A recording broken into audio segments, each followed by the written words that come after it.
Radio channel के पुंग के वारोल theorem ताबिरी बेसंगु James सेगुर जमना तराम नक चबो लोइना नेको नना खुरुमजरी ngasi के पुंग के वारोल थोरम से के हनबना मांगोइना ना नुक्ति के पुंग लिबा पाउक्से सिंगी मरुइबा हेडलाइंस कर लोको चदुन ngasi के थोरम से मियामना बिजनी हौजि फावदा पुंग कुनमरि से के मनुंग दो ख्वाइदि यामना मी कुनसि किबा सिना ओइरे पॉजिटिव केस समगा गमर पुदरा गनि थोइ थिंगनख्रे ग्रेटर इम्फाल याउना बैंक अमसुंग एटीएम बुथ सिंग थोन लोन सिनखिबसिदगी मियाम कोकता खुद हापनरे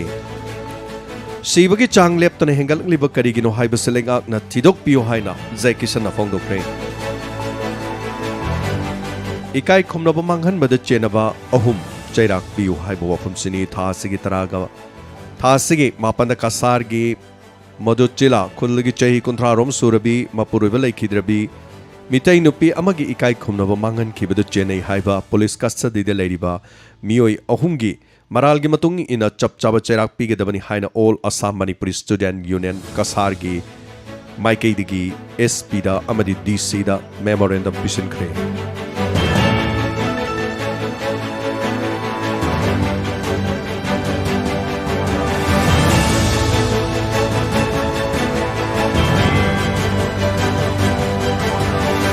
High Court na zudi visual napigani High Court na visual handicap person ama tha amagi manungda Manipur subject ke lecturer hapne ne bigidama order thokre hari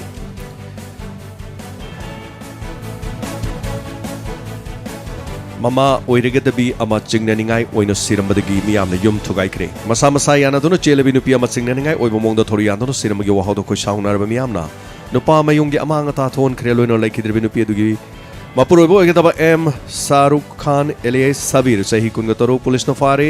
थौदो असेमयांग Imphal police station के मनुंग चनबा संथेल मवांग लेकाय the थोकिबनी थौदो अदुदा लेखिद्रबी मौनहा अदुगी ममिंगना फिसाबम निंगोल Rohana सही तरा मापलम सुरबा अदुनी हरी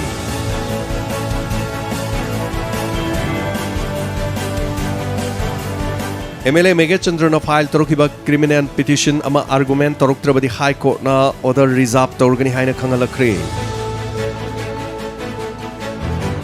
मणिपुर द record ओइना हौखिबा पुंग कुनमरी द मियोय कुन लैखिद्रे लोइना ना पुंग कुनमरी असिदा मियोय लिसिंग अहुंगा चामरी निफुनी थोइ टेस्ट तौबदा मियोय चामगा ग मपुदरागा नि थोइ पॉजिटिव ओइखि मी लिसिंग मापन हेना कोविड की टीका काफखिबगी रेकॉर्ड ले डोनर मिनिस्टर नॉर्थ ईस्ट की सीएम सिंगा उनदुना वाखनख्रे लोइनाना ई संजीवानी ओपीडी के मतेंग लोबियो हाइना मिशन डायरेक्टर ना फोंगदोरक्ली लोइनाना हौजिक ओरिबा मेडिकल करियर मथौ तारबजो हेल्थ फैसिलिटी द चटपंगमदबगी कोविड अमसुंग नन कोविड के अनावसिंग असी ई संजीवानी ओपीडी दगी खुदोंग चाबा लोबियो ई संजीवानी ओपीडी हेल्थ असिगे स्ट्रेंथ तौननबगी पौताक पीख्रे हाइबो वाफम फोंगदोरक्ली करम मतमदा टीका थाब लोइगदौरिबनो हाइना जय किशन वाहंग अमा हंगलक्ले लोइनाना सेकेंड वेव की मतांग द एक्सपर्ट कमिटी ना वाखना बहौख्रे हौजि फावदा ऑक्सीजन वाट प कोहननब गवर्नमेंट करी थौरांग पाइखलबगे हाइना हाई कोर्ट ना हंगलक्ले लोइनाना मो मा हारिबा एसोसिएशन असिना मियामदा मना मसिंग फंगनगदौरी हाइरी कोविड की गाइडलाइन थुगाइदुना मियाम पुनसिन अदुना जोआ सानरंबा नन मणिपुरी मापन फागले हाइरी लाइरेब सिंगदी कोविड की वेब लोइनाना हंगर की वेब थेंगनरी युमदगी मपान थोंदबगी पॉलिसी माइ पहन के हाइरेबदि सेल अमदि चिंजाक की पैकेज पीगदबनी हाइना चिंगले ना फोंगदोख्रे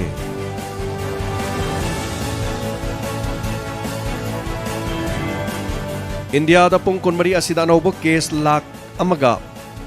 लिसिंग कुनगा मापन ngarang खक्तिगी ओइना थेंगनखि इजराइल द सथगी बनोंगथकि लांदा पैलेस्टाइन कुनगा मरी सिख्रे कया अमना सो ओपन याउख्रे न्यूयॉर्क ता इंडियन ओरिजिन अमना महाकी अपोकपी ममाबु मदर्स डे नुमित तमथीना हातख्रे यूनाइटेड स्टेट्स न सही तरानी थोइदिगिने तरा मंगा फावबि मनुंगदा लेबा अंगांग सिंग द फाइजर वैक्सीन कापगी अयाव पीख्रे गाजा स्ट्रिप तो इजराइल की यार स्ट्राइक तो अंगांग मापन याउना पैलेस्टाइन कुनगा तरुक सिरे हाइना फोंगदोक्ली लोइनाना कर्फ्यू न पोट जोनफम लेत्रब मना मसिंग कया मोमोना मियाम दे योहनगदौरी हारिबा सिंग असि लोइनाना गाजा गंगा तुरेल दा असी हक्चांग जबुन जबुन तौथरकले हाइरी हौजिकी ओरिबा COVID-19 gi asida asiba masing ganga turil da mi asiba gi masa poloi da basing poloi dri basing jabun thadar le hai nongmada mi yamna sigalakpada manipur da su pareng amukta da pareng lenglaga poloi bagi thabak thorong ngarang han boina thokre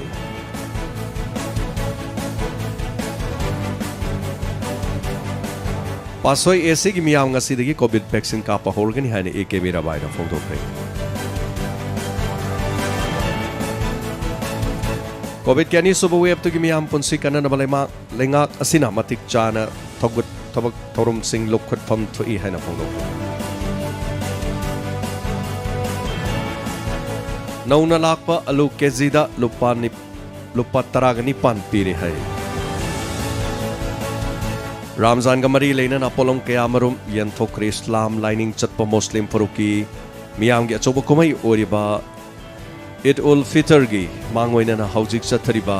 Ramzan tha mari leina na wangkai Assembly Constituency ni hani gi MLA Okram Hanarina kudol pot yan thokgi thom pangthokre hai Masini haujik phawgi tonga ba cover sing da phongliba nuktigi phongliba boxing sing gi headlines loinena haujik Diamond Radio ki number 9077282001 hariba number sida call to bidunu miyam gi pungning gi warol phongdokpiu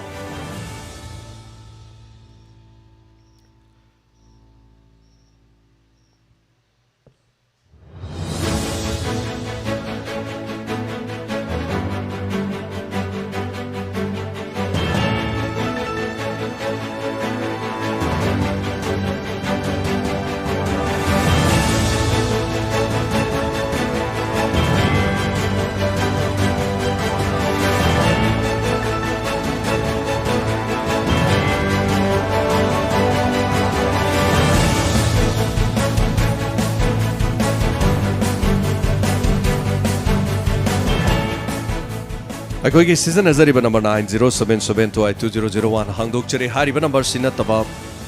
adomna thorumasi da sarug yabining basingna Zoom meeting gi khodong chabdu pijari Zoom meeting gi link ngasigi YouTube live streaming asigi chart ta aikoina hapchari aduga hariba sida adomna sarug yabining labadi Zoom meeting da gi adomna leiriba mafam adu da gi soidana sarug yabiu ngasigi hanba ko lokachage hello minga made leifam habiu Habiu kari habiningi Jisse Lobana Maramoraga Vidisaka Pudimasi Filo in a Tamaga Then a Subom no mum later Mosanaman the Yam do wanga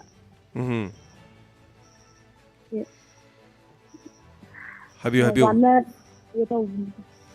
So pom no pom later banana yang wanari habiri bracarino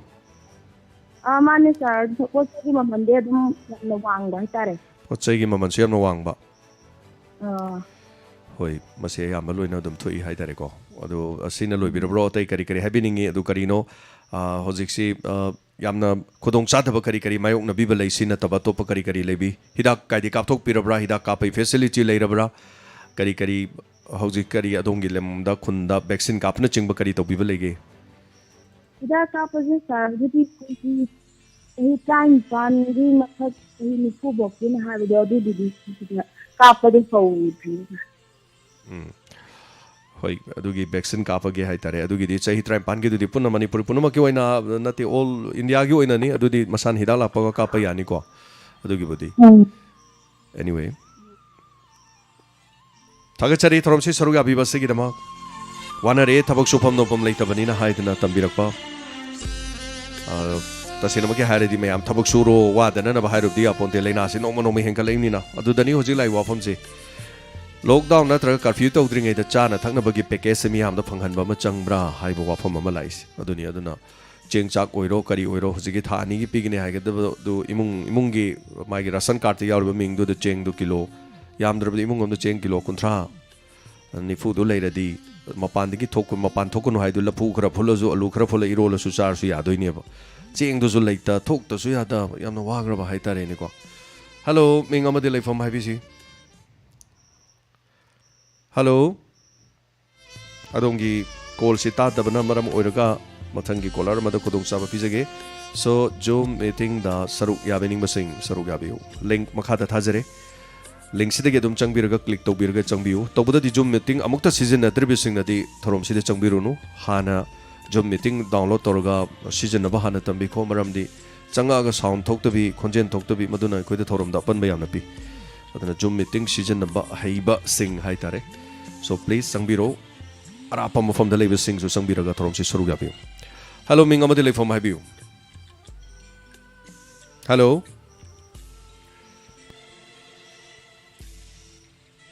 call से तानद्रे अयाम मतमदा असिगी call लाक्पिरिबा call से तानदबा अयाम ओय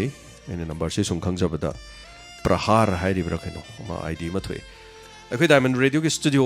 इन लेजरिबा studio से याम कना setup तौबा same साबना मरम ओइरगा ngasi theorem जी मतम चाना होबो ngमखिदे सिगदम ngapigani अखै कैमरा द इंटरनेट अदगी फिट तौबम जे लेतदना हजिक से कोई फकलांग थुगाइजरगा हाइतारे याम कना सेम साबगी थबक चथजे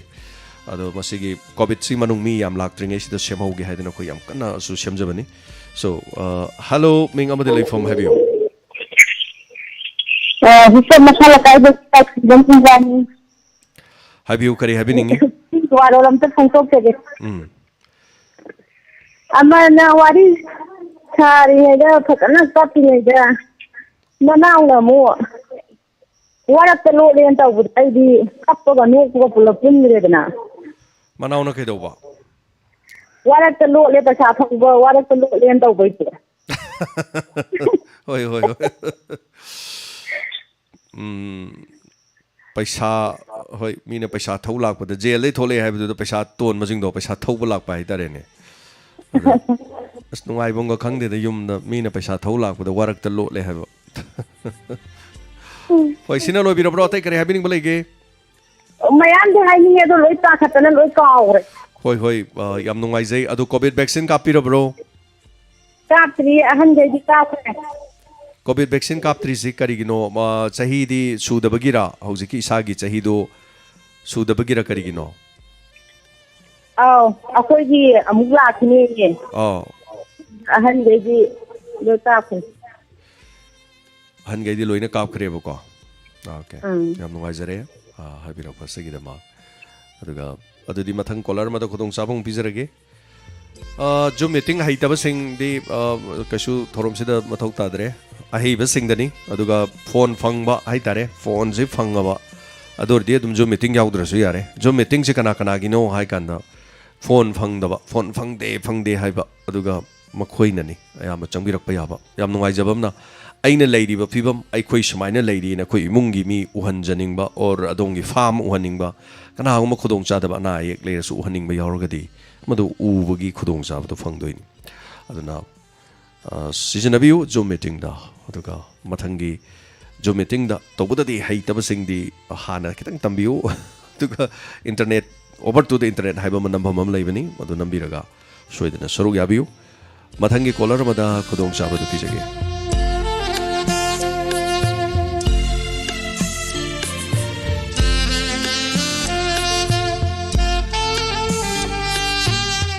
हेलो मिंग अमदि लेफम हाबियो हेलो हेलो अदोमदनी मिंग अमता हाबियो कैसो गाइदे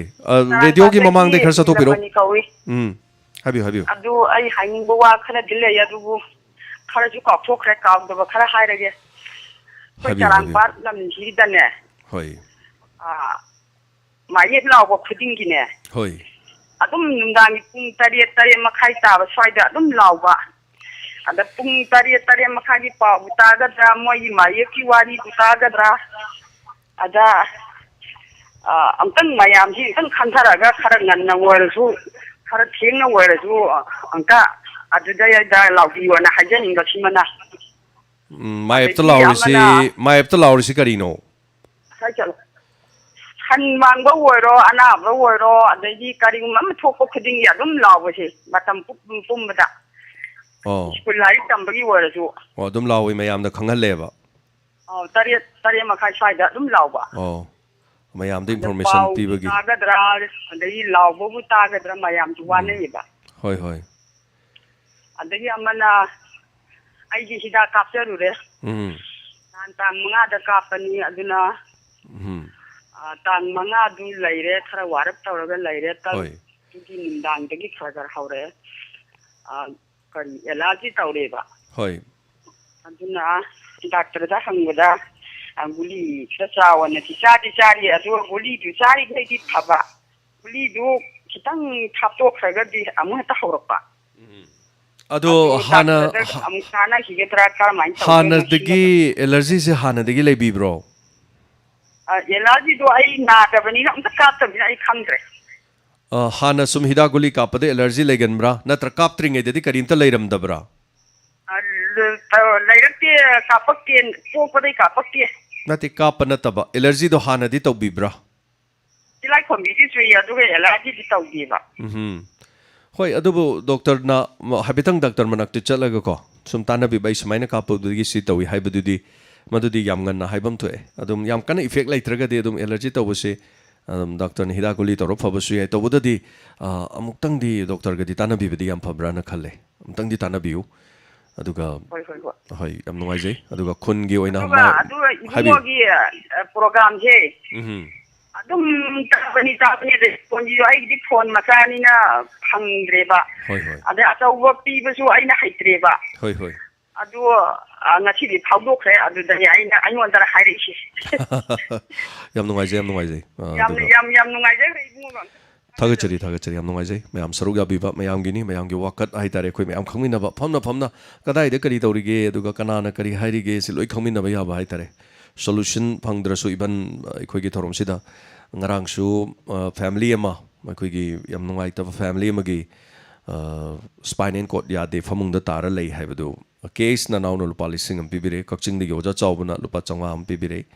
aduga akhoi diamond na so hai tare ko ngamjabadu imung de yambadi nate hojik chimi loi wana ri chaba thakpagi kari gi loi wana ri kasu kai ba leite adubu phone bu torok bu imung manung du gi hai tare momon mino om ta hai tare ne lupa lising ani le redi tangai phadna cheng be khai ma de lei ne khale cheng be khai ma le di chara di hel roi hai tare ni ko aduga akhoi na tori sumaina sumari leina ba lamdam du gi kon birab sing na mateng pang biraga di yam nungai doini hai jariba aduna hello ming amade lei fam hai biu ai ko ka thelo sambil party gi kangabum amyo taram nok chari hai biu kari wa fam hai biningi kari thambiningi ko ki lambi da satta ko policing na thaw ko marks utta ba de gai thawsing thaw da gi pesa lau se adu receipt bi ga diem ngai ni hajeninge hoi receipt bi da pesa wa la ho di oi khosa pesa tan ro na he mu se si ngai ta bai ta re yam zumi ne le ta ko cancel laga pesa wa lo chaki se hoi si to hanin ta ba hai ta asidane koi police ki su yam phajada ba hai tare ne police yam phajagar jani ba police koi oige phang ponte ko and police koi gi punchi ngai ni adu police admaina to ba khra duna police loi mok chendal taseng mati recipe gadam ni recipe bi on hai gadam ni kai gi no recipe dri se recipe bi on hai gadam ni yam seng badi aduga recipe si pi gadong ni soidana should be hai duni adu pi draga di paisa do lowi log de khangdre dana ko adu taseng badi loina mak keno si kari bangak tan income si kari ni hai tare adu thagachari habirak ko torom sida sruga birak ko sigdam inspector ta yagi na sa kano se ko gi telephone gi onya ya mata bu se do wireless set kum ba sijan na si yaw han si kai gi na wireless set kum matang adum lakini aya ma de hoji ki case na dum oi tori ni the wireless ki samai to ba di police ka phangno ba gi hai tare ko lakini dum ado technical oi ba khra so dum laitoi ni khoi de ko khoi de inspector te de ya bu uda ba yes thank you so much dong gi phajaba suggestion adu gi dum tram nok chari soidana tahan jagi khra ngasagi madu akoi effect khra sem darkar lei hai tare ado aina live oi to buni thabak thorom do ingon dem nungai taba ado telephone jani ngon khra kom bai tare effect ki de aina song de hello adu harak budo ai son effect ama kit nam kan khonjen do dum telephone ma khon on gi ba ko ado wireless ki di gau do bai tare so wireless ki de mu sem bum jange ba ko khra khong ga laur ga hai tare ke ka toroga thank you so much hai bi ro ko segi dama anyway thank you season abi ol khigi number 9077282001 arapada leiba mafam singi phone phangdaba taragadi job meeting gi khudong chab lobiyo ꯑꯗꯣꯝꯅ ꯂꯩꯔꯤꯕ ꯃꯐꯝ ꯑꯗꯨꯗ ꯀꯔꯤ ꯇꯧꯕꯒꯦ ꯀꯔꯤ ꯊꯣꯛꯂꯤꯕꯒꯦ ꯂꯣꯏꯅꯅ ꯈꯪꯃꯤꯟꯅꯁꯤ ꯃꯌꯥꯝ ꯈꯨꯗꯣꯡꯆꯥꯗꯕꯅ ꯀꯔꯤꯅꯣ ꯑꯗꯨꯒ ꯈꯨꯗꯣꯡꯆꯥꯕꯅ ꯀꯔꯤꯅꯣ ꯀꯔꯤ ꯀꯔꯤ ꯑꯣꯏꯔꯤगे ꯑꯩꯈꯣꯏ ꯌꯨꯝꯗꯒꯤ ꯃꯄꯥꯟ ꯊꯣꯛꯇꯅ ꯂꯩꯔꯤꯉꯩꯗ ꯀꯔꯤ ꯀꯔꯤ ꯃꯌꯥꯝꯅ ꯈꯪꯍꯟꯕ ꯌꯥꯕꯁꯤꯡ ꯁꯔꯨꯛ ꯌꯥꯕꯤꯌꯨ ꯑꯗꯨꯒ ꯉꯁꯤꯒꯤ ꯃꯊꯪꯒꯤ ꯀꯣꯜ ꯂꯧꯈꯠꯆꯒꯦ ꯍꯜꯂꯣ ꯃꯤꯡ ꯑꯃꯗꯤ ꯂꯩꯐꯝ ꯍꯥꯏꯕꯤꯌꯨ Hello, sir. I talk to ꯍꯥꯏꯕꯤꯌꯨ ꯀꯔꯤ ꯍꯥꯏꯕꯤꯅꯤꯡꯉꯤ Hello. ꯇꯥꯖꯔꯤ ꯇꯥꯖꯔꯤ ꯍꯥꯏꯕꯤꯌꯨ Sir, I talk to Kunjida Corona and Patakana, Hopa, ꯍꯣꯏ to country, one of Tomana, Amaka, war country, possibly I couldn't emulate. ꯍꯣꯏ I got timely and a poor motor, which you can handle to hungry or ꯍꯣꯏ ꯑꯗꯨꯁꯨ ꯆꯨꯝꯃꯤ ꯑꯗꯨꯒ ꯄꯨꯡꯃꯨꯛ ꯄꯨꯡꯒꯥꯏꯃꯨꯛ ꯍꯥꯡꯕꯗꯣ ꯑꯗꯩꯗ ꯂꯣꯏ ꯑꯣꯝꯁꯟꯅꯔꯗꯤ ꯃꯗꯨꯁꯨ ꯕꯦꯔꯥ ꯑꯣꯏꯗꯣꯏꯅꯤ ꯌꯥꯝ ꯊꯥꯖꯗꯅ ꯈꯥꯡꯉꯕꯣꯛꯇ ꯌꯥꯝ ꯄꯔꯤꯡ ꯄꯔꯤꯡ ꯅꯥꯁꯤꯜꯂꯛꯄ ꯋꯥꯡꯖꯤꯡ ꯑꯩꯈꯣꯏ ꯂꯝꯗꯤꯡ ꯁꯥꯏꯠ ꯂꯣꯝꯗ ꯌꯥꯝ ꯅꯥꯁꯤꯜꯂꯛꯄ ꯑꯗꯒꯤ ꯇꯣꯉꯥꯟꯕ ꯑꯩꯈꯣꯏꯁꯤ ꯂꯥꯡꯉꯊꯦꯜꯗꯁꯨ ꯍꯥꯏꯇꯥꯔꯦ ꯅꯥꯔꯛꯄ ꯁꯨꯃꯥꯏꯅ ꯑꯗꯨꯝ ꯑꯩꯈꯣꯏ ꯁ꯭ꯋꯥꯏꯗꯁꯨ ꯇꯧꯔꯤ ꯍꯥꯏꯇꯥꯔꯦ ꯌꯥꯝ ꯊꯥꯖꯗꯕ ꯇꯧꯕꯗꯗꯤ ꯃꯗꯨꯒꯤ ꯍꯤꯁꯇ꯭ꯔꯤꯁꯦ ꯍꯥꯏꯐꯦꯠ ꯍꯥꯏꯐꯦꯠ ꯌꯦꯡꯉꯨꯕꯗ ꯃꯤ ꯃꯔꯛꯇ ꯄꯨꯟꯕ ꯂꯂꯣꯟ ꯏꯇꯤꯛ ꯆꯠꯀꯟꯕ ꯌꯨꯝꯗꯒꯤ ꯃꯄꯥꯟ ꯊꯣꯛꯀꯟꯕ ꯁꯤꯒꯨꯝꯕꯁꯤꯅ ꯑꯌꯥꯝꯕ ꯂꯣꯏ ꯑꯣꯏꯔꯤ ꯑꯗꯨꯅ ꯍꯧꯖꯤꯛꯁꯤ ꯉꯔꯥꯡꯁꯨ ꯃꯌꯥꯝ ꯎꯕꯤꯔꯦꯀꯣ ꯑꯩꯈꯣꯏꯒꯤ ꯄꯔꯦꯡ ꯄꯔꯦꯡ ꯃꯩ ꯊꯥꯕꯗꯨ ꯍꯧꯔꯦꯕ ꯑꯍꯥꯟꯕꯗ ꯃꯤ ꯑꯃ ꯄꯣꯠꯂꯣꯏꯕ ꯑꯁꯤ ꯏꯃꯨꯡ ꯃꯅꯨꯡ ꯁꯥꯒꯩ ꯅꯥꯇꯩꯅ ꯍꯩ ꯂꯩ ꯀꯠꯇꯅ ꯈꯣꯠꯇꯅ ꯀꯞꯅ ꯂꯥꯎꯅ ꯇꯧꯔꯤꯅꯤ ꯍꯧꯖꯤꯛꯇꯤ ꯏꯃꯨꯡꯒꯤ ꯃꯤ ꯑꯃꯇ ꯌꯥꯎꯕ ꯅꯠꯇꯦ ꯅꯍꯥꯟ ꯑꯩꯅ ꯍꯥꯏꯖꯈꯤꯕꯗꯨꯅꯤ ꯑꯩꯈꯣꯏ ꯁꯤꯗꯁꯨ ꯂꯣꯜꯂ ꯃꯩ ꯊꯥꯅꯦꯅ ꯑꯩꯅ ꯃꯤ ꯌꯥꯝꯗ꯭ꯔꯤꯉꯩꯗ ꯑꯩꯅꯁꯨ ꯃꯌꯥꯝꯗ ꯄꯤꯖꯈꯤꯕꯗꯣ ꯃꯗꯨꯃꯛ ꯊꯣꯛꯑꯔꯦ ꯍꯧꯖꯤꯛ ꯃꯅꯤꯄꯨꯔꯗ ꯉꯔꯥꯡ ꯑꯗꯨ ꯄꯔꯦꯡ ꯃꯤ ꯀꯨꯟꯅꯤ ꯑꯗꯨꯝ ꯄꯨꯂꯞ ꯊꯝꯃꯦ ꯊꯪꯅꯅ ꯑꯗꯨꯝ ꯊꯝꯃꯦ ꯑꯩꯈꯣꯏꯒꯤ ꯀꯩꯅꯣꯗꯧꯅ ꯍꯥꯏꯇꯥꯔꯦ ꯆꯥꯛ ꯆꯥꯂꯨꯛ ꯊꯥꯕꯗꯧꯅ ꯄꯔꯦꯡ ꯄꯔꯦꯡ ꯊꯝꯃꯦꯕ ꯑꯗꯨꯒ ꯃꯩꯗꯨ ꯁꯤꯡ ꯇꯧꯔꯒ ꯖꯣꯔꯣ ꯖꯣꯔꯣ ꯖꯣꯔꯣ ꯖꯣꯔꯣ ꯍꯩꯖꯤꯟꯗꯅ ꯊꯥꯕꯤꯔꯤꯀꯣ ꯃꯣꯏ ꯃꯌꯥꯝ ꯂꯩꯕꯤꯔꯤ ꯃꯌꯥꯝꯗꯨꯅ ꯇꯧꯕꯤꯔꯤꯕ ꯑꯗꯨ ꯌꯥꯝ ꯅꯨꯡꯉꯥꯏꯇꯕ ꯀꯩꯅꯣꯝꯅꯤ ꯍꯥꯏꯇꯥꯔꯦ ꯁꯣ ꯃꯌꯥꯝ ꯌꯥꯝ ꯆꯦꯛꯁꯤꯟꯅꯤꯡꯉꯥꯏ ꯑꯣꯏ ꯀꯔꯤ ꯆꯤꯊꯕ ꯂꯩꯔꯤ ꯏꯆꯤꯜ ꯏꯅꯥꯎꯁꯤꯅ ꯂꯣꯏꯕꯤꯔꯕ꯭ꯔꯥ ꯑꯇꯩ ꯀꯔꯤ ꯍꯥꯏꯕꯤꯅꯤꯡꯕ ꯂꯩꯔꯤ ꯊꯥꯒꯠꯆꯔꯤ ꯑꯗꯨꯒ ꯊꯣꯛꯆꯣꯝꯗ ꯋꯥꯔꯦ ꯃꯌꯥꯝꯁꯤ ꯗꯨꯀꯥꯟ ꯊꯣꯡ ꯂꯣꯏ ꯂꯣꯜꯂꯦ ꯄꯣꯠ ꯆꯩ ꯂꯩꯐꯝ ꯂꯩꯇ꯭ꯔꯦ ꯄꯨꯡꯃꯨꯛꯇꯪ ꯑꯣꯏꯔꯁꯨ ꯍꯥꯡꯕꯤꯔꯗꯤ ꯐꯅꯤ ꯍꯥꯏꯕꯅꯤ ꯁꯣ ꯉꯥꯔꯤ ꯉꯥꯇꯥꯏ ꯏꯟꯁꯥꯡ ꯅꯥꯄꯤ ꯑꯗꯒꯤ ꯆꯥ ꯂꯧ ꯏꯃꯨꯡ ꯃꯅꯨꯡꯒꯤ ꯍꯥꯏꯇꯥꯔꯦ ꯑꯇꯩ ꯑꯇꯩ ꯄꯣꯠ ꯆꯩꯁꯤꯡ ꯂꯩꯕꯗ ꯈꯣꯠꯄꯗ ꯈꯨꯗꯣꯡꯆꯥꯗꯕꯁꯨ ꯌꯥꯎꯕꯤꯔꯝꯒꯅꯤ ꯑꯗꯨꯒ ꯑꯩꯈꯣꯏꯒꯤ ꯖꯨꯝ ꯃꯤꯇꯤꯡꯒꯤ ꯂꯤꯡꯛ ꯑꯃꯨꯛꯀꯁꯨ ꯃꯈꯥꯗ ꯊꯥꯖꯒꯦ ꯑꯗꯨꯒ ꯊꯧꯔꯝꯁꯤꯗ ꯖꯨꯝ ꯃꯤꯇꯤꯡꯗ ꯁꯔꯨꯛ ꯌꯥꯕꯤꯅꯤꯡꯕꯁꯤꯡꯅ ꯁꯔꯨꯛ ꯌꯥꯕꯤꯌꯨ ꯐꯣꯟ ꯇꯧꯕꯤꯅꯤꯡꯕꯁꯤꯡꯅ ꯇꯧꯕꯤꯌꯨ ꯈꯨꯗꯣꯡꯆꯥꯗꯕ ꯃꯌꯥꯝ ꯄꯨꯝꯅꯃꯛ ꯈꯪꯃꯤꯟꯅꯁꯤ ꯑꯗꯨꯒ ꯍꯜꯂꯣ ꯃꯤꯡ ꯑꯃꯗꯤ ꯂꯩꯐꯝ ꯍꯥꯏꯕꯤꯌꯨ ꯍꯜꯂꯣ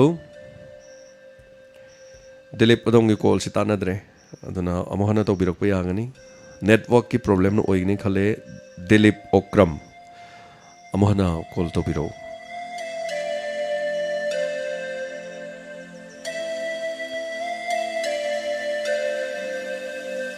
ꯁꯔ ꯑꯣꯖꯤꯠꯀꯤ ꯃꯦꯁꯦꯖꯇꯣ ꯑꯃꯨꯛꯇꯪ ꯏꯕꯤꯔꯗꯤ ꯌꯥꯝ ꯅꯨꯡꯉꯥꯏꯅꯤ ꯁꯔ ꯑꯣꯖꯤꯠꯀꯤ ꯃꯦꯁꯦꯖ ꯑꯃ ꯌꯥꯎꯈꯤꯕꯅꯤ ꯑꯣ ꯊꯦꯡꯅꯖꯔꯦ ꯄꯨꯛꯆꯦꯜ ꯆꯥꯎꯔꯕ ꯉꯥꯉꯣꯝ ꯖꯣꯏ ꯁꯤꯡ ꯂꯝꯗꯤꯡ ꯅꯥꯁꯤꯈꯣꯡꯅ ꯉꯔꯥꯡ ꯅꯨꯃꯤꯗꯥꯡ ꯂꯝꯍꯥꯡꯅꯗꯨꯅ ꯂꯩꯔꯕ ꯁꯟꯕꯤ ꯃꯄꯤ ꯃꯆꯥ ꯑꯅꯤ ꯐꯥꯖꯤꯟꯗꯨꯅ ꯊꯝꯖꯔꯤ ꯀꯅꯥꯒꯨꯝꯕꯒꯤ ꯃꯥꯡꯈꯤꯕ ꯂꯩꯔꯕꯗꯤ ꯂꯦꯋꯥꯗꯒꯤ ꯄꯥꯎ ꯐꯥꯎꯅꯕꯤꯌꯨ ꯍꯥꯏꯕ ꯋꯥꯐꯝꯁꯤꯅꯤ ꯁꯣ ꯇꯥꯕꯤꯔꯒꯗꯤ ꯂꯩꯀꯥꯏ ꯂꯝꯗꯝ ꯑꯁꯣꯝꯒꯤ ꯃꯤꯅ ꯁꯣꯏꯗꯅ ꯄꯨꯛꯅꯤꯡ ꯆꯪꯁꯤꯟꯕꯤꯌꯨ ꯍꯜꯂꯣ ꯃꯤꯡ ꯑꯃꯗ ꯂꯩꯐꯝ ꯍꯥꯏꯕꯤꯌꯨ ꯍꯜꯂꯣ माय गॉड तानद्रे उपाय लेत्रे अमुहन तौबीरप यागनी कॉल याम लाई अकोइजम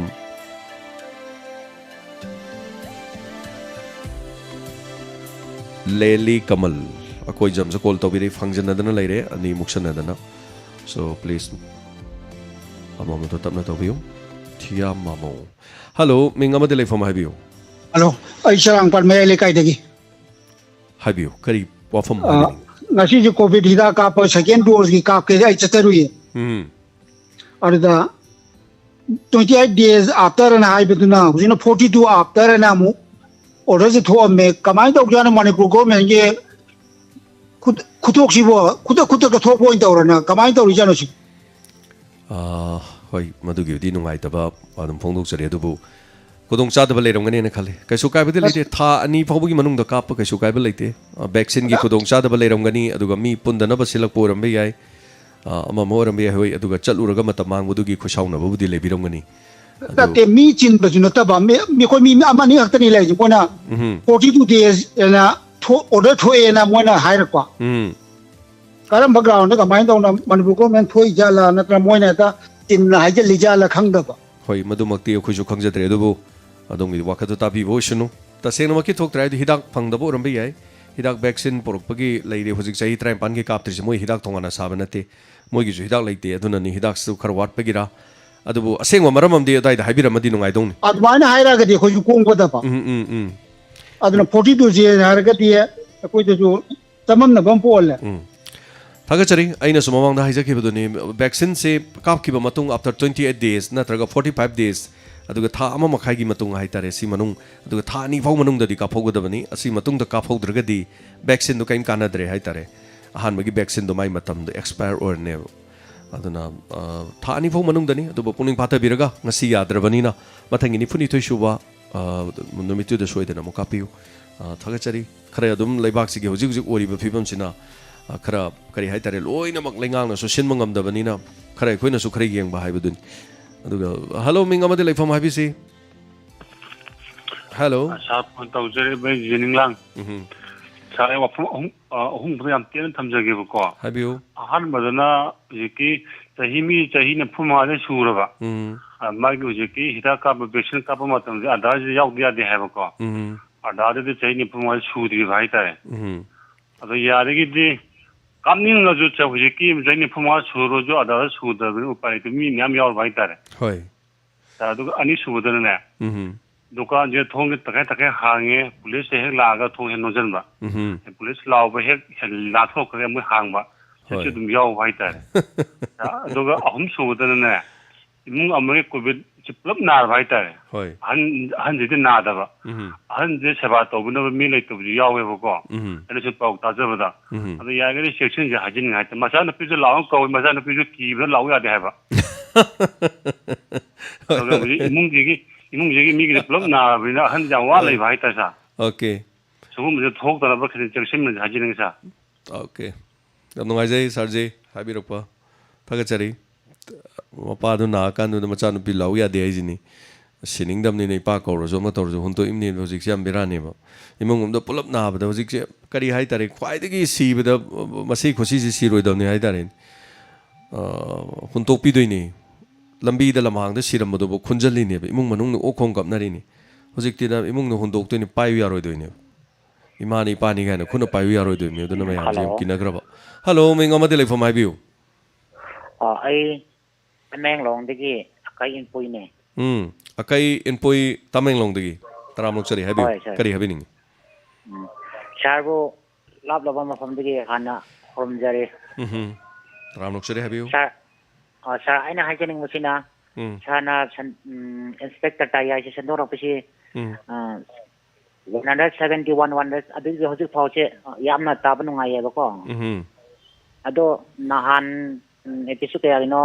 ताबा थोइबा अकिन मोइचो अदुम पुलिस स्टेशन अमदा लारगा तंफादो लारगा कनॉन इंस्पेक्टर ने खंगदगा मोइना खंगदगा मोइदा अमुका तंफादा सुलिक पिबतो ताबदो जिंग ताबदो याम नुंगायेबको ओके ओके अदुगा हजुकी आई खाई दवदो लोइन कौर अदो आइना हाइनिंगनको हजुकी कोरोना से मयाम से मणिपुर से याना नाबा सिबा तुम याना थोएबको अदो गवर्नमेंट गे कनो गे हक सन पीरिबा एसओपी दो तौरगा मयाम से अदुम हेना वाबदगी हेना वादनबा अदुम तक्सिन बना हेना फगनी हेना हाय अदु ngarang सु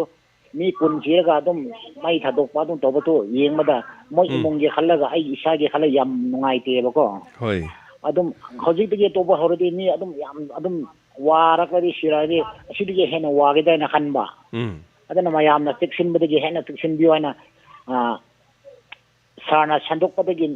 मया अखोइसु याम ताजै रेडियोदगी कदागदै ताबदसु हेना सारना तो संदोकपदगी हेना मयामसु अजो इनबियो हेना आई हाइजेसो Thank you so much inpui adu Tamenglongda inpuine leiriba jaga sida covid naba miga leibro Sir akhoi di single lebani na hoji di adu phodi naba di leite adu none gumba Tamenglong gumba khara di adu nai adu toy di leiba ko adu akhoi single lebani akhoi di hoji phodi amata su leite na de adu commodity essential akhoi nomagi season aba thau thum adegi alu tilau yonba grocery ge item sing dukan thong lonbi bro yum adai de leibam leibro लोले सा अखोई नोने का नकमा बने तमेंगलोंग दोसो नोने नक नोने दोसो दुकान दे लोइना लोले सिंगे अदुगा अखोई पुत्तै लौबा चत्पा दु तोबसे अखोई बेरा याम कारे अदु अखोई सिंगना लेबसे ꯒ꯭ꯔꯣꯁꯔꯤꯒꯤꯁꯦ ꯑꯩꯈꯣꯏꯗꯤ ꯕꯖꯥꯔꯗ ꯂꯧꯕ ꯄꯣꯠꯁꯦ ꯍꯧꯖꯤꯛ ꯍꯧꯖꯤꯛ ꯐꯪꯗꯕꯁꯨ ꯑꯗꯨꯝ ꯌꯥꯝ ꯌꯥꯎꯔꯦ ꯍꯥꯏꯕ ꯇꯥꯔꯦ ꯍꯣꯏ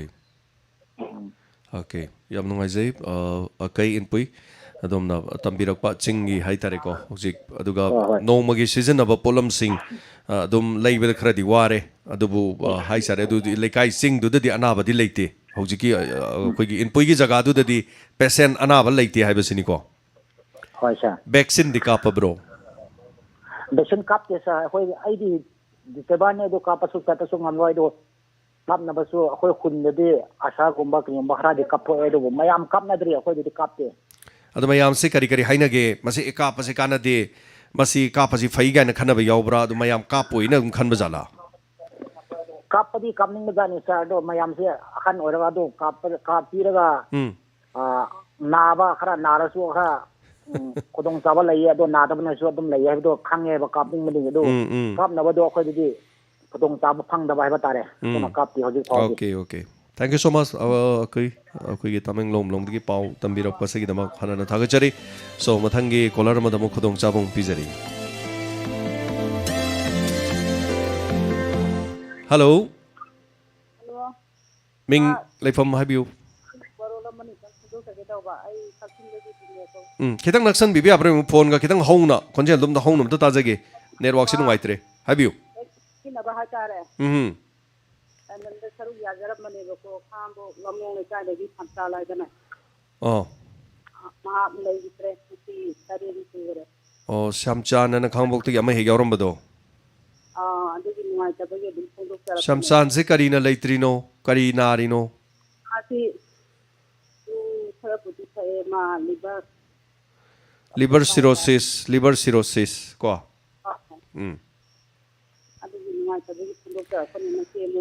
ओके सो कोई सोमजी पुमिना बै चेनेबको ओके आई खांगबोक्तगी श्यामचानी हाइबसे इ ताजहोइ शक्ति खंजौद्रगसु को खंजेल ओहो कइनोदी मसा सही के यामग यामना सुग्रगे मसा की सही के सुखीगे सही निखु तरु सुरे तो याम नते सही दी याम हिंगबे यारी हाइतारे यामना सेक्शन मिगदबनी अदो लिवर सिरोसिस न तोबसी करी हाइतारे हानदगी खंगब्रो नत्रग लिवर से नारे हारगा सुम नारी नारी तोरगा दुम हिदाक थसमदै सिग्रीरा अदो लायेंगबद फरक ताहोबगिरा करिगिनो आसी मसादा हानदी दोमजी काइने इस्तबजाने मकों खितंग नुंगाइते हारपने मा वाती द लेयंग चपने अदुदगी मोइना इंडोस्कोपी लो कोलागे नंग सिदी डाउन ऑक्सीजन न रो अदुगा चा कोलागे फने हारपदगी लाइटा लाकने बको अदुदगी मासी अफांगा मसा नुंगारतबदगी मर्गेल फले मर्गेलगे लुक मासी मरसिदा सी हाइरे बको अदुदगी इदा काप कोलागा तबदई फतबदगी रा समे फले दबुक मंगानी मलेरे इदा थमा कोलागे तंग हारे हारगा तुंग पुदरो हारे तुंग पुदरगा मुग लेनगा मोले माची लिबरसी मापन पुंगदौनी मरी मना हाना पुलसी मथंदर मंगा मु पुंदौनी हार मरी म पुल्लोरे अमु हाले दुदगी मुक येगा मुक्ता तोबा दुतांग दुतांग कोबी टेस्ट तौने रंगा ती कुम टेस्ट तौगा हाई की मसा की मुआची हारगा मु लेरंबदगी हान की कोविड ना खिदब्रो नादे होय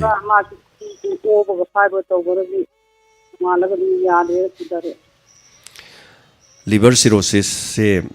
लेखिदब लिवर सिरोसिस ने लेतबसे अदुम वारी साना साना अदुम लेतबने हाइतारे यामना ज्ञान ताना किडनी नारगा लेतबसे सिसु वारी सारा सारा ज्ञान ताना अदुम सिबनी याम नुंगाइतबसिंग मनुंगदने कनागुम अनाब खरदी अनाबदुना अनकॉन्शियस लेरकाना कोमादा लेरगा सोर होलमगा ड्रिप यालगा लेखिद्रेये ना हाइबदो अदुना करे हाइतारे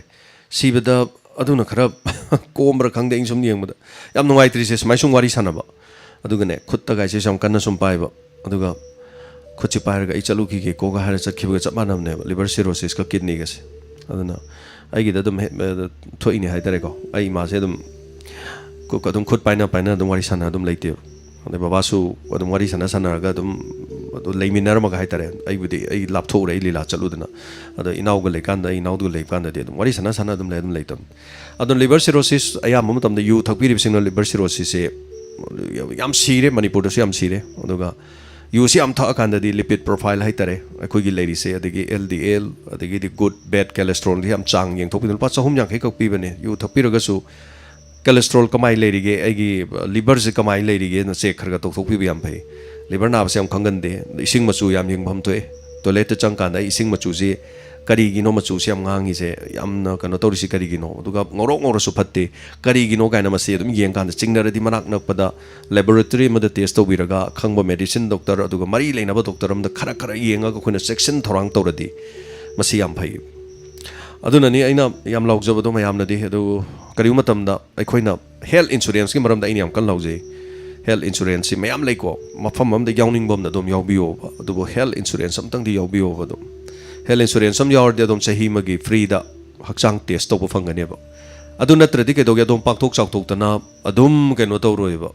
टेस्ट तौरोय अस कदौनीगेन दोम तुद्रिमनिना अखोजि दोम तुद्रिङै लायेंगदेब अखोइसि अदुना हेल्थ इंश्योरेंस यावरगदि चाही मगी मनुंगदा सोयदना अदम टेस्ट तौरनी सो अइना ngarang nan haijaba health insurance लाउजबदो अदुगिसु अइजे हाना थबकसे डायमंड सिगी थबकसे तौद्रिङै हेल्थ इंश्योरेंस किसु अइजे अदुम अइ इनाउ अइ पोमिनेसिसु मासु इंश्योरेंस की थबक तौइ अइसु तौइ अदुना अइना तौरिसिना तैगि नते अइंगोंदा मदुगी अमाउंट तो फंगनबगी नते इसा इसाना चल अदुम थिजबे याय पेमेंट अदुम तौबिबि याय अइना तौरिसिना मिगी पुंसी कननबा हाइतारे अदोमना करिगुमा सेल तुंगसलसु अदोम लायेंगनबगिदम अदोम तोंगाना कौतामदा नत्र बॉक्स अमदा लुपा लाख 5 लाख 10 थादबदो अइ हाइजगेबा अदोम सुंगोंगमोय नेबर सुंगोंगमोय अदोम पैसा याम पाइरजु सुंगोंगमोय अदुरगदि हेल्थ इंश्योरेंस हम जावबसे अइगिदमंत कौतामदा इन थादबा चप मानदोइने अदुगा अइ याव मतमदा अइ चा यावबा अइ नुपि यावबा दा अइ नुपिनि याव काना मा यावबा माइ मसा यावबा समाइन याय दोंग थेंजलकांदा लुपा लाख 5 ना कवर तौबा चाही 5 सुरगदि लुपा लाख ना 10 कवर तौबा हजे कोरोना नारिसे कोरोना नाबा मिसे हेल्थ इंश्योरेंस यावदि थानिगी मतुंग दैदि कैतौगेबु फजबा मागी तोंगान कामदा लै तुम्भम लैते गन्या पोंते प्राइवेट तुन अदुम मागी लैरिबा डॉक्टर हॉस्पिटल मन इंडिया दा लैरिबा हॉस्पिटल लिसिंग 33 सिनगी दोइनि लैफमसे ऑक्सीजन फ्री पी दोइनि पैसा फ्री नि लायेंबे फ्री नि एम्बुलेंस फ्री नि एवरीथिंग समाइना हाइतारे सो अमा मै वालोय तोरगान दै टेंशन जगे इंश्योरेंस अमतंग यावरगदि इसाजी चेक तौरनेबा सही खुदिंगी हेल्थ इंश्योरेंस यावरदि चेक तौरदि इसाजी यम चेक्सलोबा याय अदुना थागचरी अदोंगी पालेखिदबा श्याम चान नुंगाइते अदुगा अखोइना सही तरह के प्लान तौबदा उ Thai अदोंगी ngasi hayeng kari thokadagi haitaradi adom khangde adugi plan tawigi hardi insurance yabiu so thagachari mathangi caller madu khutong sabung pijage aduga kanana kari hari habadu khongminasi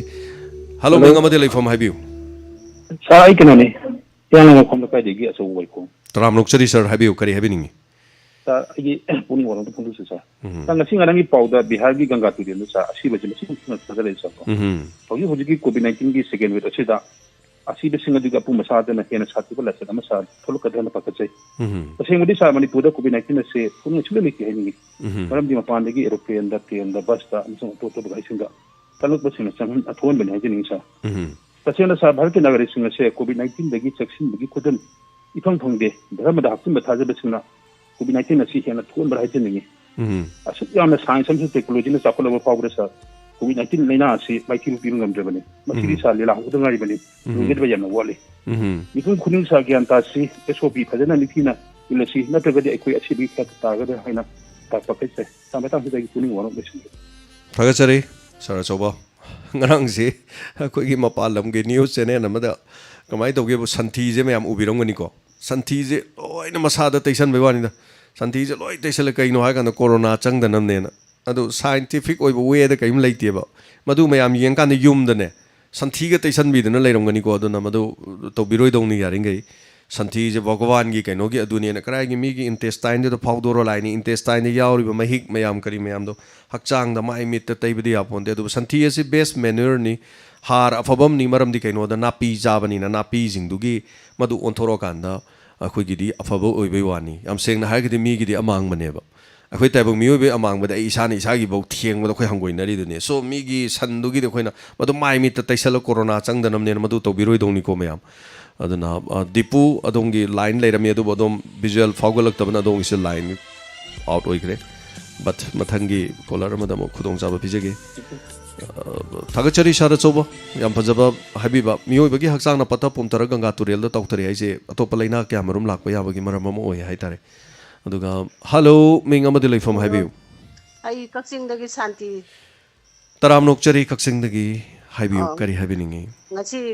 akoi si ai gi family oina akoi covid ki da pulap na akoi na leiba ado na badu da akoi matam khara budi sijada ai numit manga tuk ni leiru ado ai gi isu tha mata ngai ri isu yaw ba sida wakhal yam nungai ram de ba tu sijada gi mateng lobbi dana doctor makan phajan to bi dakana isu hojik ki success ore do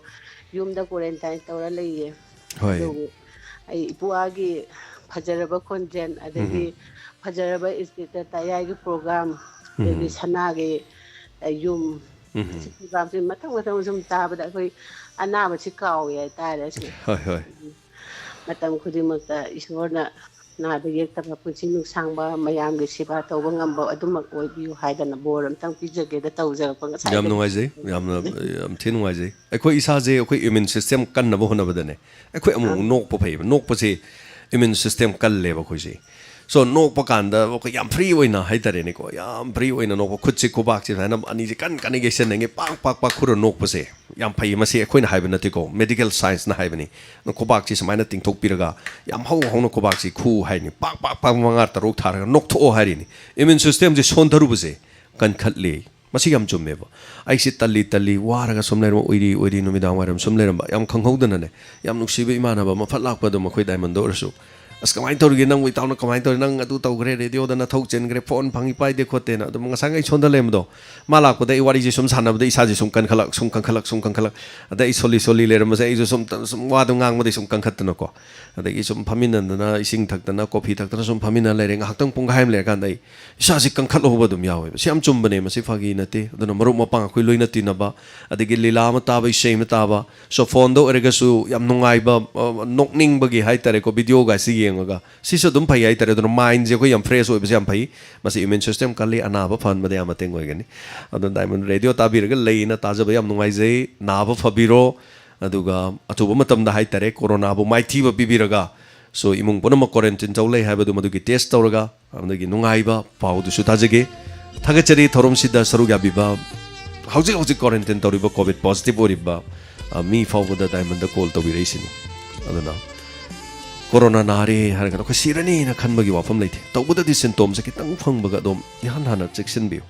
kana gumadi khoi gi imung da nare natra khoi imung da lekai da nare ai se lai hu kharga lei harga ai di kaisu tawroi da na dum muktana leiba do aduna ni mayam sandok na bagi macha kam oiris aduna hello ming amadi leifam haibiu sir ni ibom da pala te hello ming haibiu ming Santi go e ke thamarong mon dei ni kari habining e ma ai puing warom da sama kano habiro ji to ko ji phang da bang chi ji ima hojek ti phange ado matam su loi dorom ni imai wa phom do hek ta habiro ta jarage na sa hoi mi ta jarage akoi ji ga ni ngo corona wa ngang ma ji lang phai de lai ru bane ba lang phai de lai ru bo khoi na han test to ru ko ru join to bo test to ru ga negative ni hai ra ga mu positive oiram na ngasi pukha khare adu su tanging ba aduga ima oina han hida ka pudna ichanu pingwa je hida ka pure ado hida ki ka tho phai na do isa da di ke su tau di nu ngai re ado wa khan ju nu ngai re ado su imana sayai gi wari du do am na nu si ba na hangi isa na tharak pa lila aduga hoi ima gi punsi ga chap mana ba ji ga kap gi lo ba na dire mi tai bi se kangu ya dire adu tu ja ru aga ning na tau ni hoi ana male wi lai che thiga na da jekta na khoi puna makse isa na section jaraga taunaba taujadna lai bani adu isa ngai ju almangi isa ngai ju na da jekta na mana ni ki shoda ni ri ayen bai matak ta ayen ba woyu hai nei man hai ni ado matungdane thagi tha pharaga diamond paisa khara imana kapake jamba jamdabadi changai waro nu ma mating phangake mai giga hoi kaisu kai ba leite ma khoi khoi sida tawri se paisa yam kap kadam ne ba leite ada paisa kapak pa mi sing adum malis ain he lauk thok chari se kari no paisa lauk thoi se bo diamond nagan mayam ngak pirong ne lamdam na namne mi mana loim putok pana tab khoi ya ma de khoi mi lising ama la ma hoje radio tari se hoje hoje thorom se mi lak hunga lising ko ni thoi khre hena leiri ada youtube to mi samapan me ya leiri ko sem live to mi lising om chatre lei so samaina akasbani bi bharti de mi chani ga marphu khre hena leiri all whole world sitari ni tonga tonga ma lam sing jida bajik lockdown manung ade gi sidam nam khre hele hai tare so sing me yam leiri sidigi khoi mi lising om khaktang mana kan dane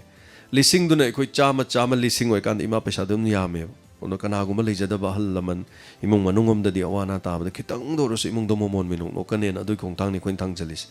akhoi radio ta ba khakta na te wangang bo ngakta na te lila ngang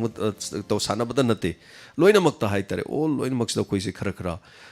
mioi ba gi hai tare ko suma khong thang ma dum thang ba jani aduna dan tok tok pa khot pa leibase akhoi khara zo honari si tonga ton ba GST kano torga di khoi stay da pe kano torga anda su khare hena tax thi ba mi sing saru goksan na khoi hona jaba leiri aduga marak sida mani matum adongi line si hek phamaga di adongi video thola ba adongi audio thola ga di khoi join connection heta tok jage ngasi gi na zoom meeting da kana mata changak tri habi yai mani matum changbi re adu mani matum adongi sound si thobra sound si thoga di ai ngang si dum tabir ga di adum habiro mani matum content tabir bra okay zoom meeting da kana tri habi ya aga chari mani matum ado habi se kari kari habi ningi kari lam da gino han madam ta khangan si mayam da ang se dum tabir ga di adum piro sound ka sin ro mani matum content tabir bra tai okay zoom meeting da kana aga chari mani matum habi se kari kari habi ningi kari lam da gino han madam ta khangan si mayam da YouTube thabi bro YouTube thabi bro YouTube to mutak piro YouTube to ki sound tabiro no only zoom do dum tabiro yare ko hello oh habiro oh kari lam dagi ne ba Thobal Bazar dagi okay Thobal Bazar dagi kari habi ningi hojik situation no corona covid ki hojik lei phimon kari habi ningi karman kamai yum da len biri kari khudong cha da lei kari kari habiu khudong cha da di thawene like thidong like ti da ta su masmaina we government ko lockdown tau sala da ko da kai chana tana phangan da ba ma tau sigi awa bi diam thing nei yes kai ma saning thaning ba dagi imung gi kari kara awar pa mayam nei wari bo hoi sum lai phang da bi awa bi mayam nei adu bo mayam yun da sum lai bi gi ai bi lai na ji wona di sumani section na lai bi na phawra nei wa kan da khunje yam nuai jai akhoi khara section na khangmi narga hai tare habiu hoi Sagi inspector tayam nungai ji aduga sagi aina yam hygienic bomna koi keno do koi sagi ang pa wadi ibd tv de thokpa koi gi Italy train mangi begi yes Nirza banot ki wadi adu mala ga sa yam to ta zen yes khara tok jar ke ai studio je khara set up tawri hojik se aduna khitang aingon da thabak se khitang leire so mi lakna dringa se ai studio se fan semoroga live ade program ate ate to banu aina bagi si studio se kaktan te next another studio ma drama ki studio mu seng khali si mathang da mong staff sing lepham hai tare ma si sem no khali so the beren dam tap thari si ju ma kha je flooring to gen khali so mayam thabak si yam mandan hai tare ai isadi ama khak oi ba thabak ti mayam yam ba hai tare du bu yam ngai je tam tam no marak to so mona jar ke mai to thank you so much for the joining aduga mathangi caller mo hol to lere hello minga ma telefon hai bi si hello minga telefon hai bi kidre kari gi sumoni sa taram nuk chari kari hai bi ningi sagi insurance ki matang da health insurance ki matang habi gi do hoi adu yim maram da kutna khangjani wa haidare madu dum phone da after pung amai matung da dum khangbiu diamond gi hai tare khoina lok thok charu budagi ꯑꯩꯈꯣꯏꯗ ꯌꯥꯎꯕꯤꯕ ꯍꯥꯏꯇꯥꯔꯦ ꯃꯤ 50-60 ꯍꯦꯟꯅ ꯑꯩꯈꯣꯏꯗ ꯌꯥꯎꯔꯒ ꯂꯩ ꯑꯩꯅ ꯂꯥꯎꯊꯣꯛꯆꯔꯨꯕꯗ ꯑꯗꯨꯒ ꯌꯥꯎꯔꯤꯕꯁꯤꯡꯗꯣ diamond ꯇꯥꯕ ꯃꯤ ꯉꯥꯛꯇꯅꯤ ꯑꯌꯥꯝꯕ ꯇꯥꯔꯤꯁꯤꯡꯁꯦ ꯑꯩꯈꯣꯏꯗꯒꯤ ꯑꯋꯥꯡ ꯁꯦꯛꯃꯥꯏꯗꯒꯤ ꯌꯥꯎꯔꯤ ꯁꯤꯡꯖꯃꯩ ꯕꯒꯕꯇꯤ ꯂꯩꯀꯥꯏꯗꯒꯤ ꯌꯥꯎꯔꯤ ꯁꯤꯡꯖꯃꯩ ꯆꯤꯔꯣꯝ ꯂꯩꯀꯥꯏꯗꯒꯤ ꯌꯥꯎꯔꯤ ꯂꯣꯏ ꯊꯧꯕꯥꯜꯗꯒꯤ ꯌꯥꯎꯔꯤ ꯀꯛꯆꯤꯡꯗ ꯌꯥꯎꯔꯤ ꯁꯣ ꯑꯇꯩ ꯑꯃꯐꯥꯎ ꯅꯠꯇꯦ ꯌꯥꯎꯔꯤꯁꯤꯡꯁꯦ ꯃꯌꯥꯝꯅ ꯍꯥꯏ ꯏꯟꯁꯨꯔꯦꯟꯁꯁꯤ ꯌꯥꯎꯀꯥꯟꯗ पैसा दी करम कान फंगदोइनो पैसा फंगोय इंश्योरेंस दी इंश्योरेंस पैसा फंगदो नते अइना चही मगी लुपा लिसिंग 13 थांगरें खलसी मदुदा चही मगी फ्री नि टेस्ट तौबा अदुगा यामना क्रोनिक ओइबा अनाब डिजीज 12 दी चही अनी की मतुंग द कवर तौई अदुगा हेक याउखिबदगी को अदोमना करिगुमा अदोंगी चानुपा कोनचलें खली चानपा गाड़ी तांग थेंजनरें खलजी कोक हांगदे यादे हारदी हुजि लुपा लाख 2 चंगनी हारो अदोम पैसा दो सना लुपा खाई थोक्तोइने हुजिकिसना इंश्योरेंस न ओइदोइनी ऑल इंडिया द लेबा हॉस्पिटल लिसिंग 13 द कवर तौदोइनी अतै गेमो नते इन तौजैसि canoe हाइगन्दा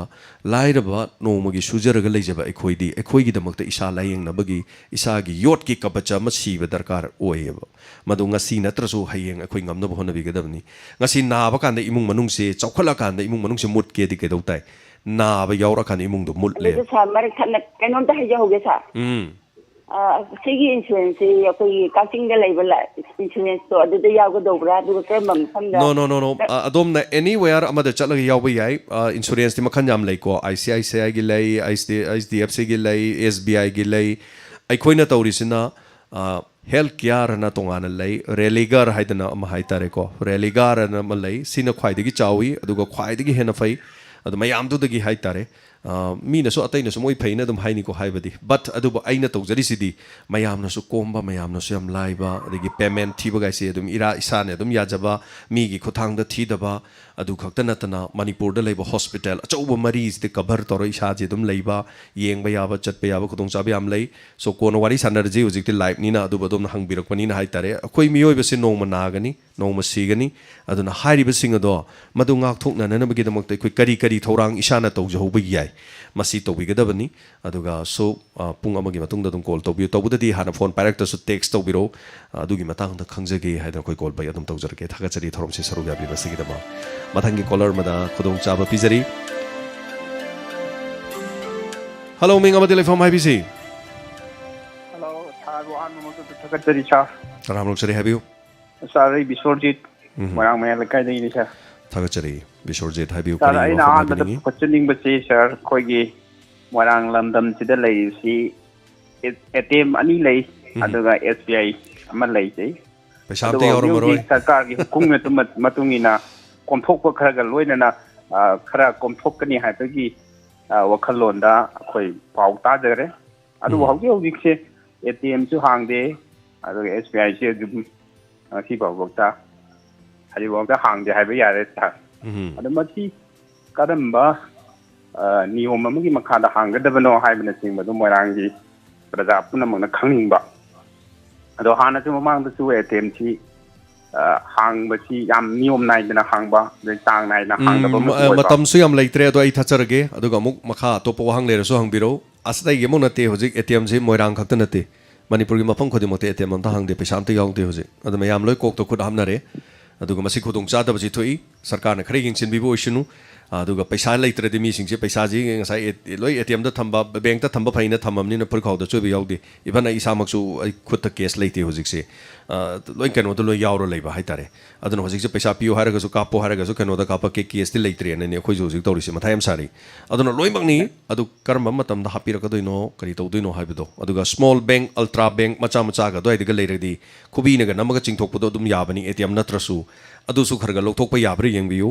adu marak sida di haitare khoi saida de du mudu yam lei so khubi namaga dongi kano du pirga passbook pirga aadhar toroga namaga sat lokthok podu yaba yam leibani direct kano natrasu mini ATM tawba khotpa leibani adumba aduga sarkar gi di hojik si kano sina paisa la kano tawdabani soidna hoi yengbibo isunu kari si thaba leiri sina taba topa kari habining ba phone phangi ngai sida kari leiri ada sir kairani masi aina hygienic bemna kogi niyom naina sang naina ma hanganing ba apamba su leijaba adri akone balance inquiry da tawning bagi apamba leijaba su leijaba ko ta ado hang ba si matam naina hang bidaba si wakhalon ang sing jabani sa yam nungai jai khara di hang ni do hana ju paisa chingthok pa nungai ringai da su khara nungai tre habani moirang gi se aduna khara niyom nai biu khara niyom zumbiu masim tanga yengsalani haiba wafam sini adom khakto eramoi moirang mai kai de leba miyam sing adom khara nungai ramoi khale madumak toromagadi adu buthagachari saru habirakpa aduga Arpita Misra thank you so much for the joining akoigi channel sida Arpita Misra na join torga yaubirakpa so I have noted the number but I don't speak Manipuri but I always अदुगा I same nice people ना हाइबिरे थागचरी none बहुत बहुत शुक्रिया अर्पिता मिश्रा इस कार्यक्रम में आपको यहाँ में थोड़ा ज्वाइन करने के लिए बहुत शुक्रिया हमारे तरफ से भी डायमंड रेडियो की तरफ से भी और सॉरी हेलो मिंग अमदे लेफॉर्म है पीसी हेलो हेलो सर मिंग लेफॉर्म है बियो आई मिंग सिंगमई देगिने सर मिंग करी कौबी पनो मिंग दिनेश कौजै दिनेश तराम लोग चले है बियो मतलब से लोइसलक पनी ना है बियो आंदै वोट पनी अदो फंगदबा होय होय ngasi di fange दिनेश अदो करी है बिनिंगी कनोनी दा सर होई कोवैक्सीन कापसे होय मोइना हाइरकपगी मतुंगिना आई रिसर्च ता येंगबनेबा कोवैक्सीन कापसे डायरेक्ट अदुगी कनो नती ना हाइरकपा कोगी हाइफेट ngakhokna nabagi pone direct adu kapage heta phani habedi nate na hairi ba moine iri ba warun dora yam chumi adu kamaina tawbano habadu imasu sahi humdra musure adu antang ka sira ka po sira habju ai ningjing manging sum lai reba adu sargi motagi tang phongdok pirakna ba ningjing jare yam chumi covaxin asi kano lai ri se koi gi serum institute of india na puthoi bi hidak se corona virus ki hidak se koi gi laina si phana banati masi kari no hai kan laina se ngak thokna bane so ngak thok pasing ngam kidaba timing yaw bi yai kari gumba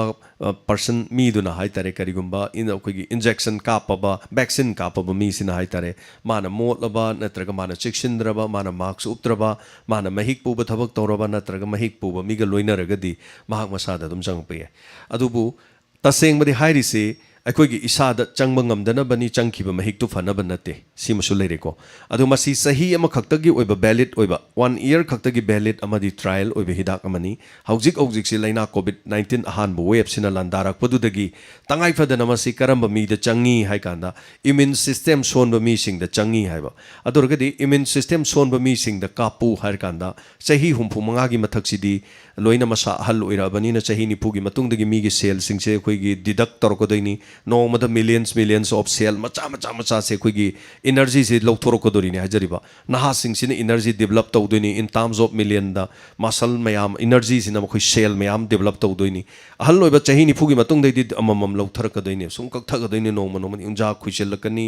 मिट खुइजलकनी मिट उरो ओय इसागी पांगल लौथोरकनी शोर होनबो वासलकनी अदि problem मयाम इसादा लेरकनी सरू कोलकनी ख्वांग ना हलकनी मिट नुंगाइरो इंगक्सम नुंगाइरो इसाना सुकी no की चोंग की फन की मयाम इसाजी कोई याम ये खाई थिंगाइब लोई थोलकनेब सिगुम इम्यून सिस्टम सोंदरब मीसिंग कापगदी लाइना से चंगोई हाइदन अहान की बेस दा सही 65 गी मतक लेबसिंग कापू सिनी मणिपुर मी लिसिंग अनि देना कापकीदे हौजिक त लोइगम सिनरकपनी अदुबु हिदाक से अमांग करीम लेते येस हिदाक से साइड इफेक्ट लई करीनो साइड इफेक्ट से हिदाक से अहान कोवैक्सीन की काप मतमदा नुमित हेक कापकीब मतुंगदगी मी अहुम द मी अमा लाइहौ तौगनी मी अनि दि तौरोय अदुगा मसीम लेरे अदुगा कोवैक्सीन अमा लेरिबा कैनोसिना अहानबगी दोस्त माजे लाइहौ लेरोय अनि सुबगी दोस्त लाइहौ लेनी मसी मोइगी सेरोम इंस्टीट्यूट ऑफ इंडिया ना मदुगी पुथोइबी हिदाक सिंगदु द मेरिट डिमेरिट लोइन यावबनी अदु अइना हाइजरीसिना अखोइगी यूनिसेफ इंडिया अदुगा हु India World Health Organization India मदुने इंगोद इंस्ट्रक्शन हाइतारे कोइदे रेडियो सिगी तौजबगी कोइदा पिरकप कोइगी मदुगी कनोदुननी हाइजरीसे सो लाइना सिंगा थोंननबगी अतोप उपायसिंग अखोइगी मार्क्स से फजन उप marks उपन soon खदांग उपद नतब me yam पुंसलदी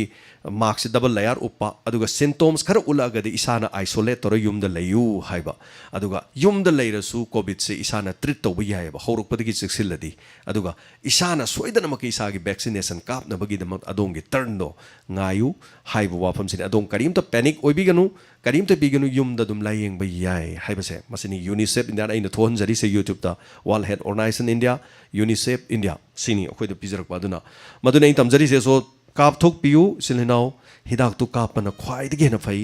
ima du chahi yamamni na ma immune system sondoini yam nungai bani madu kapadagi saji yam kangkhat pani aduga laihau tawi khole haragadi hai ja samiganu hawai jar sabiganu soibum sabiganu aduga chak yamna sabiganu kari se thaba leiri chenau gi last time thaibiu sir ai gi na haijaga do bse Kaisamthong adudagi Singjamai Wang mataba aise Manipur College maya dagine buka sa. Okay. Manipur College maya dagine aduga kugi radio diamond gi tino chenen se. Hoi. Paba tungam daba YouTube kumba ima hoi tahaning ba kugi YouTube channel natragadi upai leita ba. Adune akoi translation se kamai tino antang sigi kano se antang ai kanganing bai ta re. Hoi. Hojiki hoi hoi aduga radio diamond gi kano re subang thangan ta ba ar fan thangi any other swe thangba ngam ne ba diamond radio 91 point kano jidi phangba ngam dre ba si jam tang diamond radio so far from adu hojiki jaga du degi singam kha kano degi khoi na khara lape nongin so adalai do 5 km mukta 10 km odni all india radio so degi 10 km 45 km khaktani ai tare so nak pagini adubu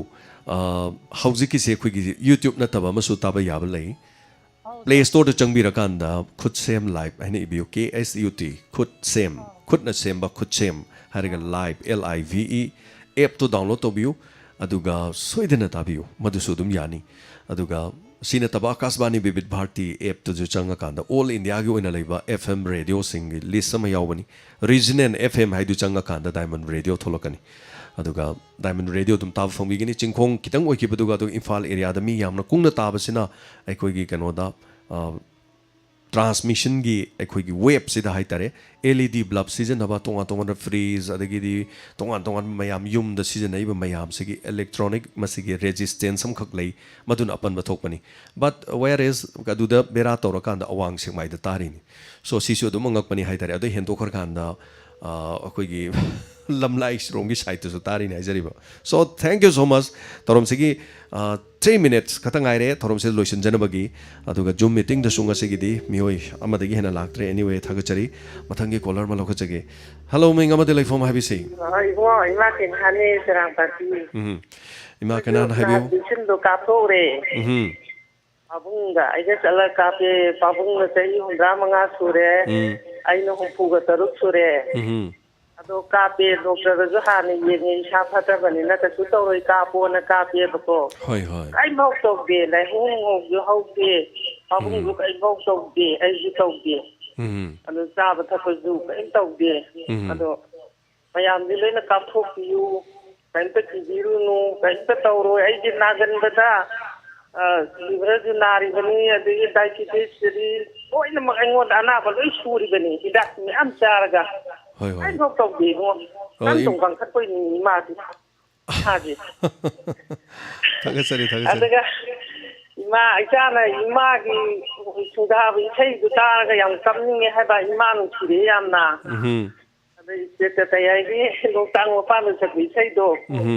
Mà đó phải rồi là music tụi cái thấy mà tụi cái lúc ta cái review không vẫn được tụi cái. Ông đó phải cái em phải rồi đó mà tụi con bé ai phải những tụi con bé. Tam cái phàm anh rể sa cái nó phốt cái lúc hôm giờ lấy yếm giờ lấy rể thôi. Không có yar vậy là. Tao quan khang cái gì thì điều gì tụi phàm nó lấy được vậy chứ. Thật cái gì? Em nói gì mà tụi ima gì đó cà phê karim ta problem lấy tiền này mà nó số hay bị em nói gì? Thorom xí đó số sầu gà bị ba, được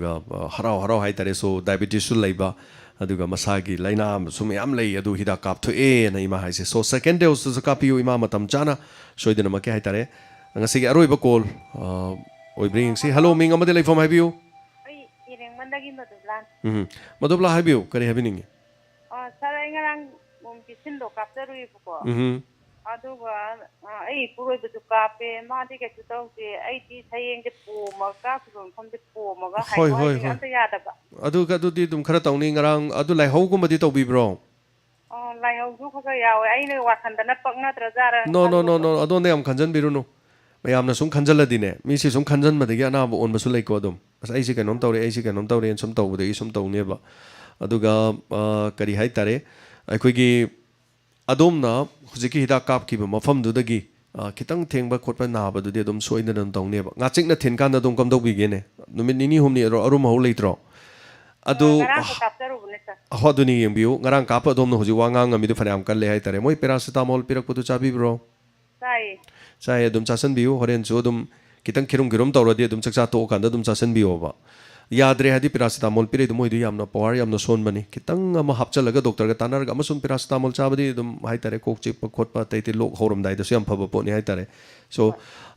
तोंगा तोंगा बा अंगनवादी आसागी खुथांग दसु मसी दुम provide तौबनी अखोइ लेकाइ लमदम खोंगंग सिंगदि हाइतारे मसी दुम थमजन बिबसु याम फै कैसु याम कन तौरोय दु मरक तु चाक याम चासन बिरुनु चाक Phong Phong Phong साबा चाक तो याम लौखत बिरुनो बा खितंग हंदा बिरो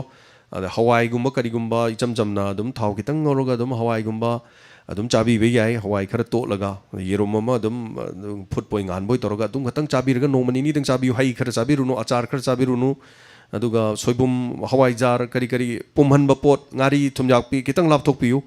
adum nomani ni khaki wani da adum kaisu tawdam ni amna hai tare adubu habiu tayagi tayina loktak ka sakoi sei do mapu khan amtang yes tayagi loktak ki sei do yam haibire adu soidana sakchar ke ani suba saruk tangkhai ma do ai sakta dana leiri ni sem loira leire adu ai se kanung kari kari sembagi khara still leire masi loisalaga dum mathang da dum mayam da ai soidana tawjarage loibirabra sina adudi ngarang kaino ki athengbagi da kaino na sakpada ngak mana wakan wai thokpai sakpada tayina ngam ko Thagachari. Thank you so much. YouTube to me listening amagani fu humdoi 170 likes ka loina na thagachari like ka yeng video gadi on thong na kena kre adubu. Thank you so much. Adum na thorom sida saruk yabi ba sigidama. Adongi sogat pi beduni khoni yeng jabani. Like am na nam da bagi khoi na paisa phang da bagi leiti. Khoi kai su paisa tan bi wa leiti. Only khoi si kadi gum liching ngam khok sagali. Karamba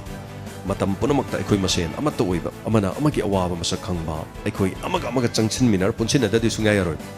aina khwaidi pesa yam par manipur gi aina khwaidi apawbani leire so ai thandana manipur nga ko sungai yaroi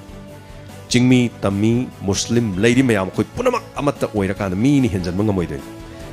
masi taunan bohona bada ai isana hanbada mi ikai khomna badai aina mi ikai khomna radi mi dun ai bo soidani ikai khomna kan aina ba mingonda languraba mi na dum langa khodi soidram aduna khara penthosi nungai base koi isada loini yawi ai koi isada afaba loini yawi phatta bazo koi isada loini yawi phatta basing loina thaidosi afaba ngak to khanminar ka sanction miners mi amana chairau bagi chak humphudra manga marphu chadraban samin naringe kharasi de matam kharasi nungsina na leminar khoi nokminar ge sei sakmina si kapmina si nungai mina si each other amana amabu ikai khumna ba respect tongnar ka khoi nungai ni hingmina na bagi khongjang aduda sanction minar si loina na Naure Mandadori Kaksing Ningthaula Kaidigi Mateng Pangbirakpa Edison Sarang Them Mateng Pangbirakpa Bangalore dagi Hanana Thagachari Wangjing Haitu Pokpi dagi aduga Yai Fabi IKR nasu Diamond Radio da Lupa Lising Ani Mateng Pangbirakpa Sigi damakto su Yai Fabi IKR Hana Thagachari ꯑꯩꯈꯣꯏꯒꯤ ꯊꯧꯔꯝꯁꯤꯗ ꯅꯠꯇꯅ ꯃꯇꯝ ꯃꯇꯝꯒꯤ ꯑꯣꯏꯅ ꯑꯁꯤꯒꯨꯝꯕ ꯑꯥꯏ ꯀꯦꯌꯔꯁꯤꯅꯁꯨ ꯃꯇꯦꯡ ꯄꯥꯡꯕꯤꯗꯨꯅ ꯂꯥꯛꯄꯗ ꯌꯥꯏꯐꯕꯤ ꯑꯥꯏ care ꯈꯥꯡꯉꯕꯣꯛꯀꯤ ꯍꯟꯅ ꯊꯥꯒꯠꯆꯔꯤ ꯔꯣꯃꯤ ꯈꯨꯃꯟ ꯊꯦꯝ ꯁꯒꯣꯜꯕꯟ ꯇꯦꯔꯥ ꯂꯨꯀ꯭ꯔꯥꯝ ꯂꯩꯔꯛꯇꯒꯤꯅꯁꯨ ꯌꯥꯝꯕꯗꯤ ꯅꯠꯇꯦ ꯑꯗꯨꯕꯨ ꯗꯥꯏꯃꯟ ꯔꯦꯗꯤꯑꯣꯗ ꯃꯇꯦꯡ ꯄꯥꯡꯖꯔꯤ ꯍꯥꯏꯗꯅ ꯂꯨꯄꯥ 500 ꯄꯤꯕꯤꯔꯛꯄ ꯑꯁꯤꯒꯤꯗꯃꯛꯇ ꯊꯥꯒꯠꯆꯔꯤ ꯆꯥꯎꯕ ꯀꯛꯆꯤꯡꯗꯒꯤ ꯑꯣꯖꯥ ꯑꯁꯤꯅ ꯉꯔꯥꯡꯒꯤ ꯑꯋꯥ ꯇꯥꯕ ꯏꯃꯨꯡꯗ ꯂꯨꯄꯥ 500 ꯑꯃ ꯄꯥꯡꯕꯤꯌꯨ ꯍꯥꯏꯅ ꯄꯤꯔꯤ